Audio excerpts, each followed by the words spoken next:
السلام علیکم ناظرین، آفاق فاروق کی ایک نئے انٹرویو کے ساتھ، اور آج میرے ساتھ جو شخصیت ہیں میں ان کا بہت طویل تعارف نہیں کراؤں گا.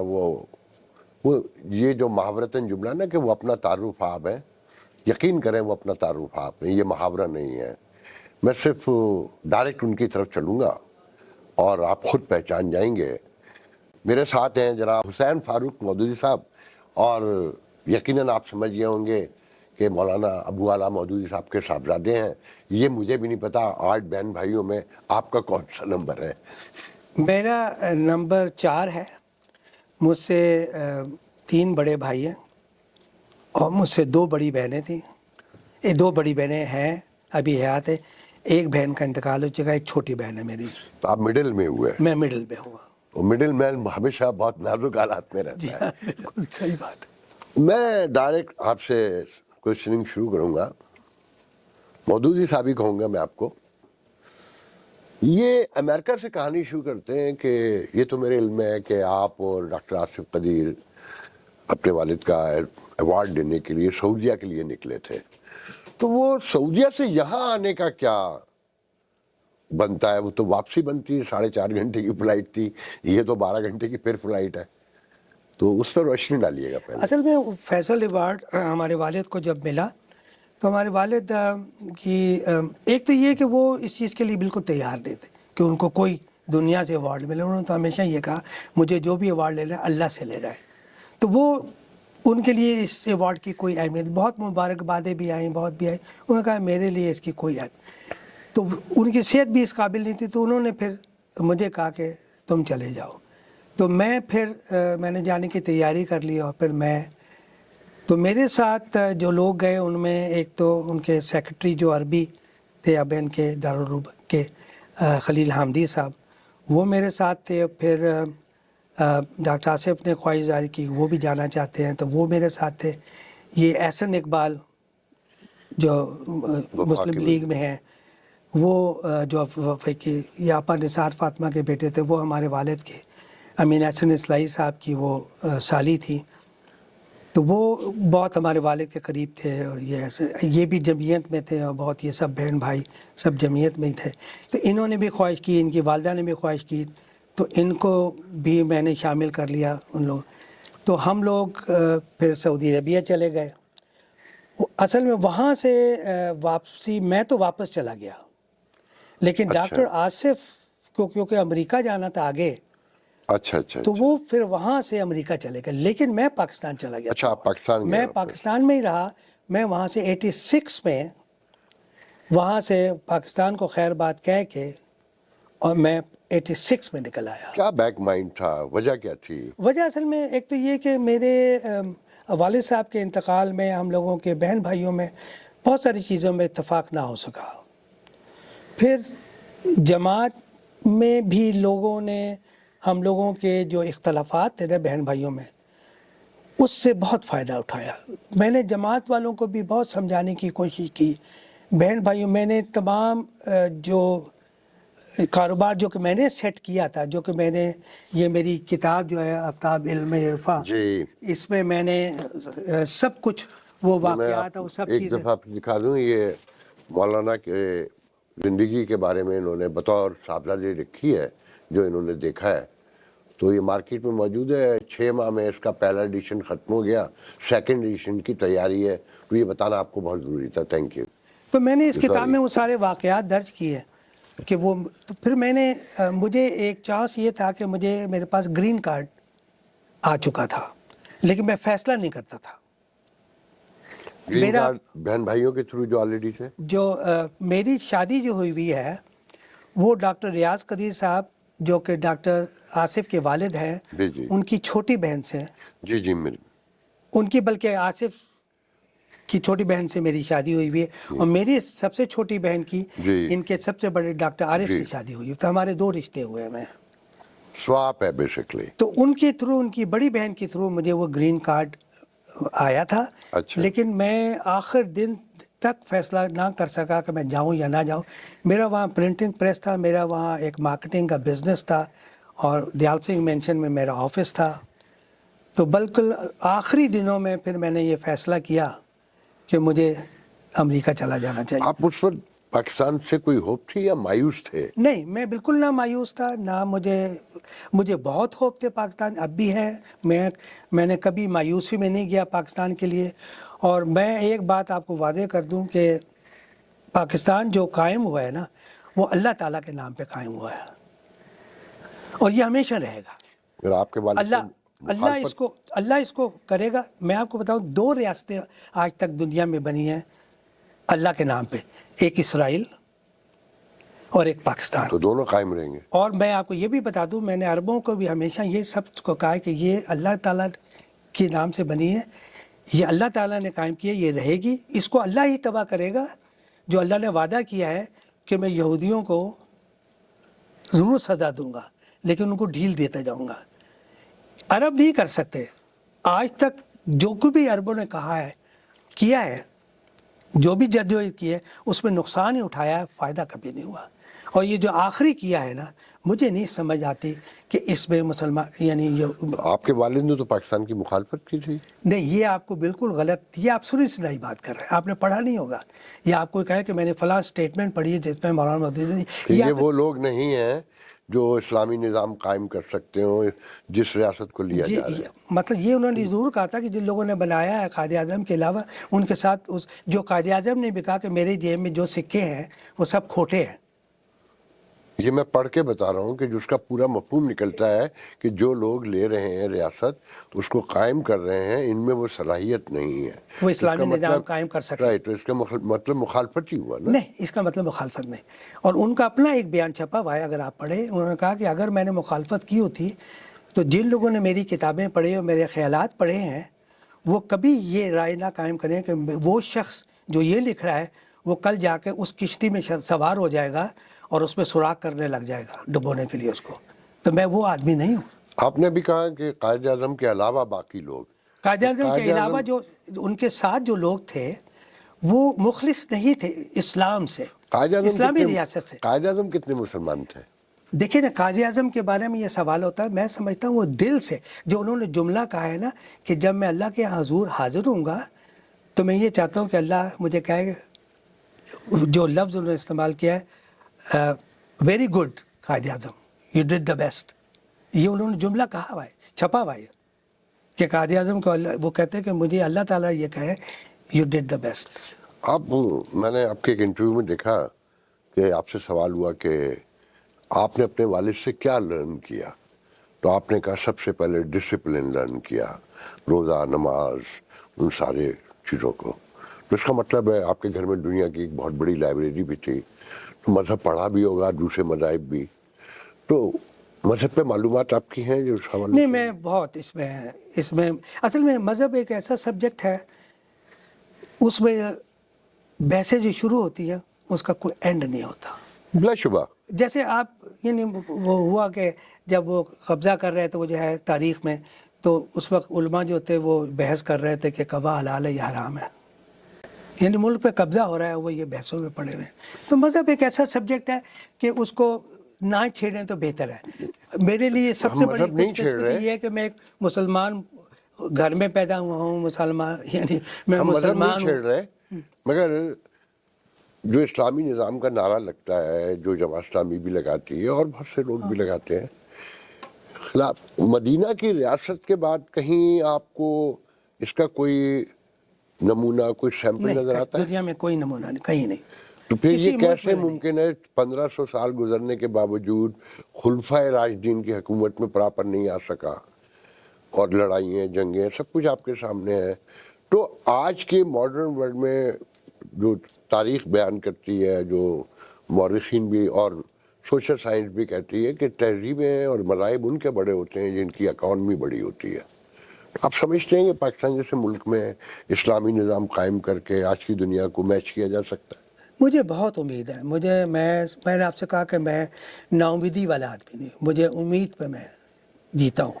اور میں بہت امید ہے کہ پاکستان میں بھی ایک نہ ایک دن صحیح اسلامی نظام آئے گا ضرور. سود بند ہوگا. جب تک ہم سود پہ پابندی نہیں لگائیں گے، ہم اسلامی نظام کی طرف. جس ملک پر 130 ارب ڈالر کا قرض ہو، وہ بغیر سود کے انٹرنیشنل اکانومی کو ڈیل کر سکتا ہے؟ بالکل کر سکتا ہے. وہ کیسے؟ دیکھیں نا, آپ کو میں مثال دیتا ہوں. نواز شریف نے نعرہ لگایا تھا پاکستان سنوارو, اور کتنا دولت, کتنی ڈالرز اور کتنے سے پایا تھا. آج عمران خان اگر جو اس میں اتنی طاقت ہے کہ آج وہ نعرہ لگا دے کہ پاکستان سنوارو اور اس کو اقتدار ملے اور وہ سنوارو, تو میں آپ کو کہتا ہوں کہ اتنی دولت کی بارش ہوگی پاکستان پہ کہ سارے اتنے امیر پاکستانی اس وقت باہر ملکوں میں, امریکہ میں بھی اس وقت موجود ہیں کہ وہ اکیلے 2-3 مل کے پاکستان کا سارا قرضہ اتار سکتے. لیکن عمران خان میں وہ ایبیلٹی, صلاحیت نظر آتی ہے؟ عمران خان میں وہ ایبیلٹی میں دیکھتا ہوں. نہیں, اسے مینیج کرنے کی بھی نہیں, اس کو مینیج کرنے کی ایبیلٹی نہیں ہے, لیکن اس کے پیچھے جو عوام اس وقت کھڑے ہیں, 99% عوام اس کے پیچھے کھڑے ہیں اس وقت. لیکن افسوس یہ ہے کہ وہ عوام, ان کا کام تھا عمران خان کو ووٹ دینا, انہوں نے ووٹ دیا. آگے ہے عمران خان کا کام کہ وہ جن کے قبضے میں حکومت ہے, جو 3 پلرز ہیں, ان سے وہ حکومت لے, لڑ کے نہیں, صلح سے. ان سے لے سکتا ہے کوئی؟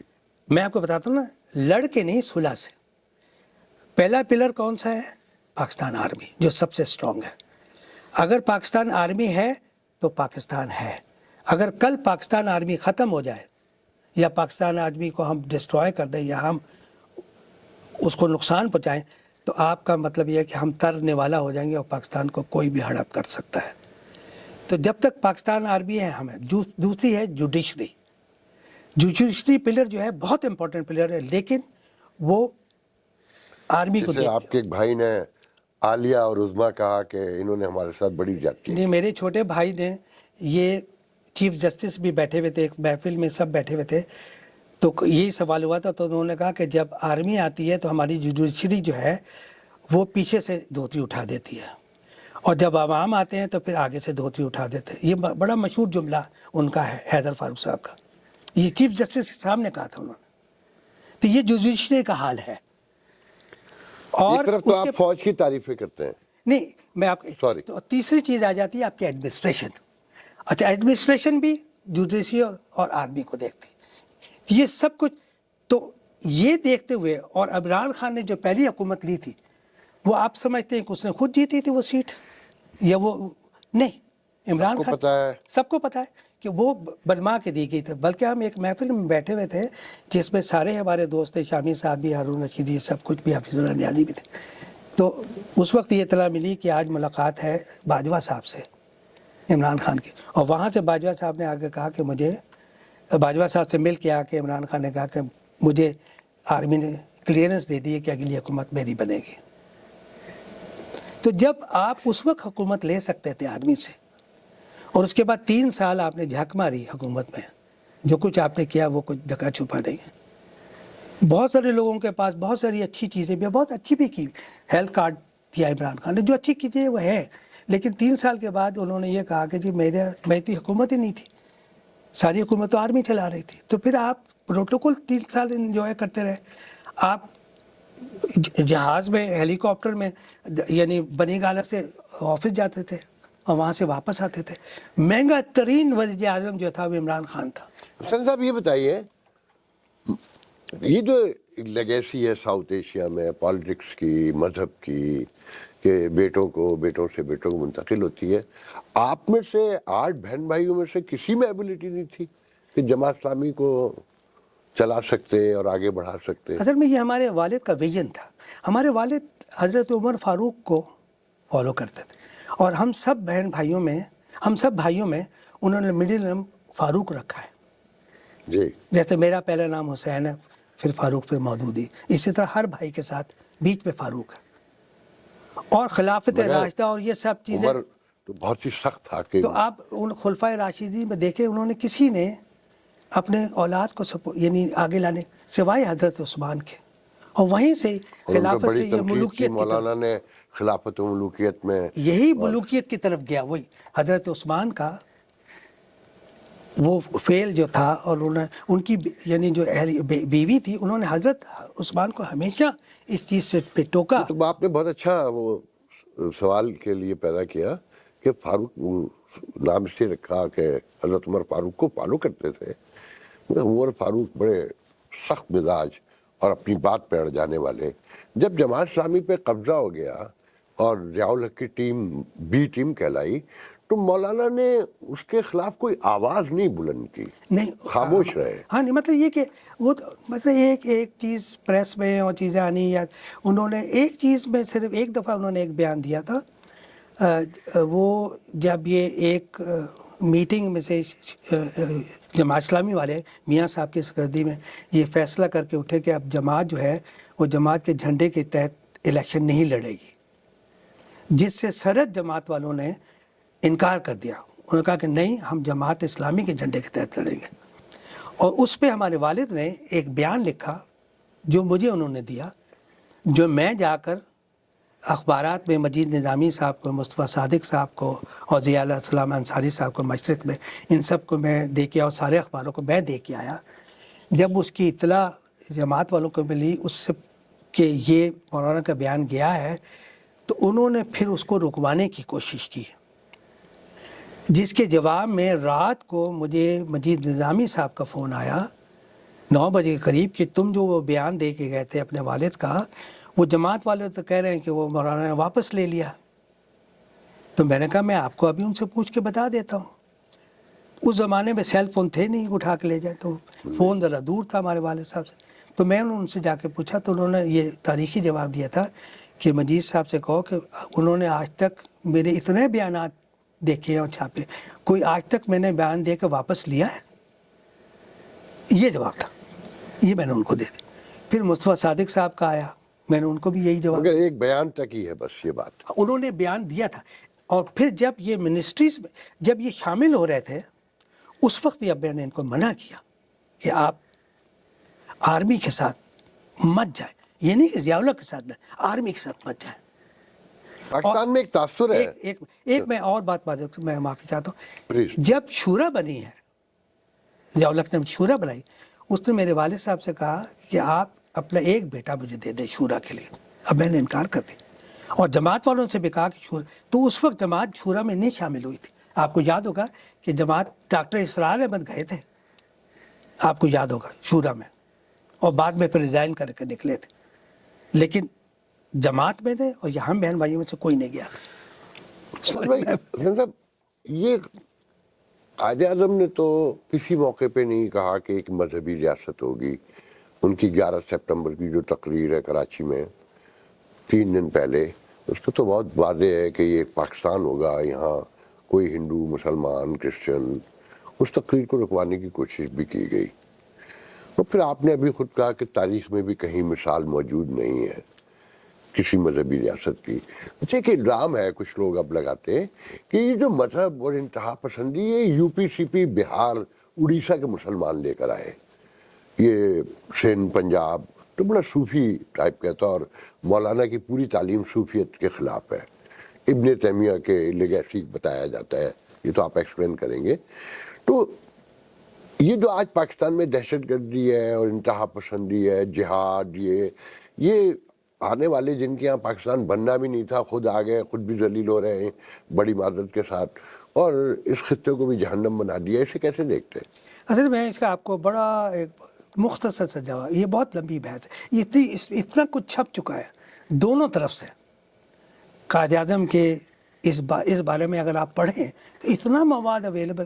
میں صرف آپ کو اتنا بتا دیتا ہوں کہ جب پاکستان بنا ہے نا, تو قائد اعظم نے میرے والد صاحب کو یہ میسیج بھجوایا اور کہا کہ آپ ریڈیو پاکستان سے تقریریں کریں.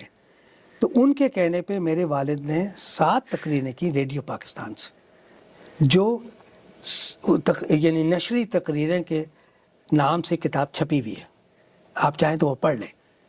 وہ قائد اعظم کے کہنے پہ, اور ان کے انتقال کے فوراً بعد لیاقت علی خان کے حکم سے وہ تقریریں روک دی گئی. 7 تقریر چھپ گئی, 7 تقریریں ہو گئی, نشر ہو گئی, پھر بند کر دی گئی. تو یہ بحث جس میں آپ جائیں گے نا, اس میں بہت چھپ چکا ہے. اس سے تو یہ لگتا ہے کہ قائد اعظم ڈبل کھیل رہے تھے، ایک طرف تو مذہب کی تبلیغ دے رہے تھے، پھر لیاقت علی ایک طرف تو روک رہے ہیں تقاریر، اور پھر قرارداد مقاصد لاتے ہیں جس پہ مولانا آپ کے والد فرماتے ہیں کہ جی آج ریاست مسلمان ہو گئی. وہ مجبور ہو گئے تھے، لیاقت علی خان مجبور ہو گئے تھے قرارداد مقاصد کے لیے. حالانکہ اس سے پہلے انہوں نے ایک جلسے میں تقریر، جب ہمارے والد کو اریسٹ کر لیا گیا تھا 57 یعنی 50 میں 52 میں ہاں یہ اریسٹ ہو گئے تھے قائد اعظم کے انتقال کے بعد.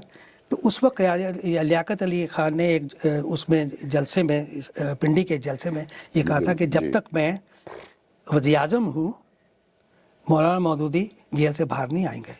اور آپ نے دیکھا کہ یعنی لیاقت علی تو فارغ بھی ہو گئے، نکال دی، اور وہ ان کا یعنی لیکن ہمارے والد باہر بھی آئے رہے بھی. تو وہ یہ آپ قائد اعظم کے بارے میں یہ کہنا صحیح نہیں ہے کہ وہ نہیں، وہ دو ہاں یہ لوگ دوغلے تھے ضرور، یہ نہیں چاہتے تھے، یہ سیکولر ریاست چاہتے تھے. ہمارے والد کہتے تھے کہ سیکولر ریاست کرنی تھی تو پھر ہم انڈیا کے ساتھ ہی رہتے، سیکولر ریاست الگ کر کے. اور پھر یہ جب پاکستان پہ یہ نعرہ لگا تھا، پاکستان کا مطلب کیا لا الہ الا اللہ، یہ نعرہ کہاں لگا تھا؟ یہ سارے انڈیا میں. اچھا تاریخی طور پہ کہیں ایک منٹ میں چھوٹی سی بات کروں، سوری ٹو، یہ نعرہ کوئی اصغر سودائی نام کے سیالکوٹ کے ایک شاعر تھے، انہوں نے اپنی نظم میں پڑھا تھا، اور یہ پہلی بار نعرہ جماعت اسلامی نے 70 کے انتخابات میں یوز کیا، مگر آفیشلی مسلم لیگ نے اسے تحریک کے دوران کہیں یوز نہیں کیا. نہیں، یہ آپ کی طرح صحیح نہیں ہے. میں آپ کو بتاؤں کہ جب ہمارے والد نے 13-14 سال کی عمر میں محمد علی اور کی تقریر کے بعد جب یہ فیصلہ کیا، کہ جب انہوں نے کہا کہ کاش کوئی مسلمان وہ جو آتا ہے کہ یہ جو اسلام پھیلائے یہ تلوار سے پھیلائے، اس کا کوئی جواب دے سکے، تو میرے والد نے یہ فیصلہ کیا کہ میں کروں گا. نوجوان تھے 13-14 سال کے، تو انہوں نے 4 سال اس پہ محنت کی، اور جتنی لائبریریاں تھیں ان کو سفر کر کے، اور جہاں جہاں سے وہ ڈھونڈ، اور پھر وہ کتاب لکھی الجہاد فی الاسلام، جو 17 سال کی عمر میں چھپی. اس کے مضامین اس سے پہلے ترجمانوں قرآن حیدرآباد دکن سے شائع ہوتا تھا میرے والد کا، اس میں علامہ اقبال وہ مضامین پڑھتے رہے. تو جب کتاب چھپی تو انہوں نے قائد اعظم کو وہ کتاب دی، اور ان سے کہا کہ یہ مسلم یہ ہے جس سے پاکستان بنے گا، اور یہ ہے کتاب جس سے مسلمان. مسلم لیگ کو فالو تو نہیں کیا اس میں آپ کو بتاتا، ایک منٹ، میں وہی آپ اسی طرف لے جا رہا ہوں. پھر قائد اعظم کے حکم پہ مسلم لیگ نے وہ لاکھوں کی تعداد وہ کتاب خریدی. یہ سب حصہ ہے تاریخ کا، اگر آپ کھولیں گے نا، وہ مسلم لیگ نے پھر وہ بانٹی قائد اعظم کے کہنے پہ مسلم یہ الجہاد فی الاسلام، یہ لاکھوں کی تعداد میں اس وقت چھپی تھی پہلا ایڈیشن کی، اور یہ پھر بٹی تھی پورے پاکستان میں. اور پورے پاکستان میں اس وقت ہمارے والد پٹھان کوٹ پہ تھے جب پاکستان بنا ہے. علامہ اقبال کے دوست تھے چودھری نیاز علی خان. علامہ اقبال نے جب وہ ابین یہ ہمارے والد کا آئیڈیا پڑا کہ اس طرح کی ایک جماعت پڑھنی چاہیے، تو انہوں نے چودھری نیاز علی خان سے کہا، ان کی بہت بڑی پٹھان کوٹ میں جائیداد تھی، زمینیں تھیں، تو انہوں نے کہا میں یہ ٹرسٹ بنانا چاہتا ہوں. انہوں نے کہا، اور وہ علامہ اقبال کو لانا چاہتے تھے وہاں ٹرسٹ میں، تو انہوں نے کہا کہ نہیں، یہ آپ دعوت جو ہے یہ مولانا مودودی کو دیں. پھر وہ ہمارے والد سے ملے اور انہوں نے کہا کہ آپ یہاں بنائیں. تو چنانچہ وہ پہلے شامل بھی ہوئے جماعت میں، لیکن بعد میں کیونکہ ایک اس طرح کا آدمی جو ہوتا ہے ذمہ دار، اس کا اپنا ذہن ہوتا ہے، وہ چاہتے تھے کہ سب میرے آرڈر کے تحت چلے، تو وہ نہ چل سکے، وہ الگ ہو گئے. لیکن انہوں نے وہ جو جائیداد وہ سب. لیکن آپ نے ابھی اپنی گفتگو میں ہر چیز کو سپورٹ کیا مولانا کی. پاکستان میں انتہا پسندی بڑھی، جہاد کے نعرے اور ختم نبوت کی تحریک سے جو چیزیں پھوٹی ہیں وہ آج پاکستان میں نظر آ رہی ہیں، لبیک اور شاتم رسول اور سرطن سے جدا. تو آپ تو یہاں محفوظ، جو پاکستان کی اشرافیہ ہے، ہم آپ کو اشرافیہ کیسا سمجھتے ہیں، وہ مذہبی اشرافیہ ہو، وہ دوسری اشرافیہ ہو. آپ تو انجوائے کر رہے ہیں امریکہ کی آزادیوں کو، ہیومن رائٹس کو، ڈیموکریسی کو. ہاں، عام آدمی جو آزادی چاہتا ہے ذہنی، وہ ایک لفظ بھی نہیں بول سکتا. تو نقصان نہیں ہوا کہ مذہب تو ذاتی انسانوں کا معاملہ ہے. میں کس کو سمجھتا ہوں آخری نبی یا کسی کو نہیں سمجھتا, یہ تو میں نے اللہ کو جواب دینا ہے نا. زور زبردستی سے کیسے مذہب پھیل سکتا ہے, اور حضور کی زندگی میں بھی ایسی کوئی مثال نہیں ملتی, تو اسے کیسے دیکھتے ہیں آپ؟ یہ آپ کی بات جو ہے نا, یہ بڑا ایک عام کوشچن ہے, یہ ہر آدمی کے ذہن میں پیدا ہوتا ہے. بالکل دیکھیں نا, ایک غریب آدمی, اس کو تو روٹی چاہیے, ایگزیکٹلی. اس کو آزادی چاہیے, بولنے کی آزادی چاہیے, رہنے کی آزادی چاہیے, کھانے کی آزادی, کمانے کی آزادی چاہیے ان کو یہ چیز. لیکن بات یہ ہے نا کہ اگر آپ ابھی بنگلہ دیش میں دیکھ لیں کہ آزادی کے بعد حسینہ واجد نے اسلامی جماعتوں کو, جماعت اسلامی کو کس طرح کچلنے کی کوشش کی, پھانسی کی سزائیں دی, سب کچھ. لیکن وہ جذبہ, جیسے آپ کہتے ہیں نا کہ میں جماعت یہ تو نہیں رہا, لیکن جماعت ابھی بھی مجھ میں ہے, گھسی ہوئی ہے. تو وہ مسلمان جو ہے نا, اس میں جو اور بیسیکلی جو 80% ہے نا مسلمان غریب, وہ بڑا کٹر مسلمان ہے 80%. یہ اشرافیہ جو ہے نا, یہ 20% سے بھی کم ہے. اور ان کو کوئی غرض نہیں ہے, ان کو یہ بھی غرض نہیں ہے کہ پاکستان بچے یا نہ بچے. ان کی جائیدادیں باہر ہیں.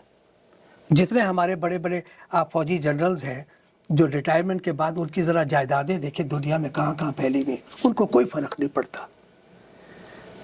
آپ کو فرق پڑے گا, ہمارے بہن بھائی ہمارے سب پاکستان میں ہیں, اور غریب عوام پاکستان میں, ان کو بچانا ہے ان کو. تو یہ تو آپ کی بات صحیح ہے کہ ان کو لیکن وہ اسلام کے خلاف. اور یہ جو تحریک لبیک اور یہ تمام چیزیں, یہ کسی اور کی بنائی بھی ہیں, ان کے اور مقاصد ہیں بنانے کے. مگر یہ تعلیمات تو آپ کے ابا حضور سے پھیلی ہیں نا شروع. اگر ہم غور کریں, ابن تیمیہ کو وہ فالو لیگیسی ہیں, جو شیعوں کے بھی خلاف تھے, وہ سبھی کے خلاف تھے. اور جہاد, شاہ ولی اللہ, وہ پوری ایک وہ ہے. تو یہ آپ کی کتابوں سے, جماعت اسلامی کا آپ کو پتہ ہے کہ 9/11 کے بعد القاعدہ میں بھی گئے, ان کے گھروں سے لوگ پکڑے بھی گئے, سب کو معلوم ہے. تو یہ تعلیمات تو وہیں سے نکلی ہیں نا.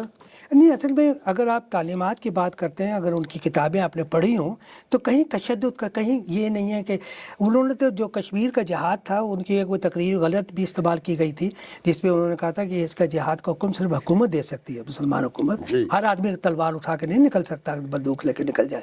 انہوں نے اس کی مخالفت کی. تو انہوں نے تشدد کی ہمیشہ مخالفت کی.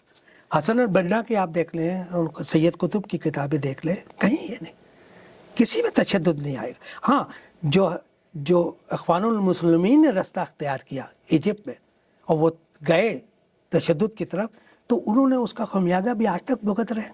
لیکن جماعت کو اب نے اس طرف جانے نہیں دیا. ہاں, جو افغانستان میں جو جہاد شروع ہوا روس کے خلاف, وہ جہاد تھا. وہ جو افغانوں نے جہاد کیا, جو یہ گلبدین, حکمت یار, ان سب نے جو وہاں پہ روس کے خلاف شروع کیا, وہ جہاد ان لوگوں نے شروع کیا تھا. اس میں پاکستان جماعت اسلامی کا, ان کا شامل ہونا, اس میں پاکستان جماعت اسلامی نے سپورٹ کیا ان کو. اور ہمارے والد نے اس وقت زمانے میں امریکہ کے کہنے پہ کیا نہیں, اس وقت امریکہ نہیں آیا تھا. اس وقت ہمارے والد نے قاضی حسین احمد صاحب کو یہ دیا. پھر قاضی حسین احمد صاحب, گلبدین حکمت یار, اس کے یہ جو تھا جنرل جو تھا ISI کا, گل حمید, اس کے تھرو آرمی, اور یہ جو لڑکے تھے وہاں, نوجوان لڑکے تھے, ان لوگوں نے یعنی درے کی رائفلوں سے جہاد شروع کیا. اس کے بعد پھر ضیاء الحق نے اس کو ٹیک اوور کیا, اور ضیاء الحق نے پھر امریکہ کو یہ سمجھایا, ریگن کو اس وقت یہ سمجھایا کہ تم یہاں ویتنام کا بدلہ لے سکتے ہو روس سے, یہ مجاہدین, تمہیں اپنی آرمی بھیجنے کی بھی ضرورت نہیں.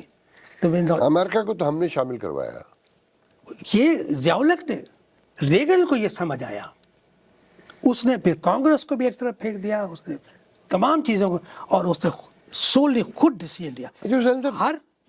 ہر مہینے ایک 747 اسلام آباد لینڈ کرتا تھا, ہر مہینے, اور وہ ریلوے پہ کھڑا ہوتا تھا. اور یہ سارے مجاہدین,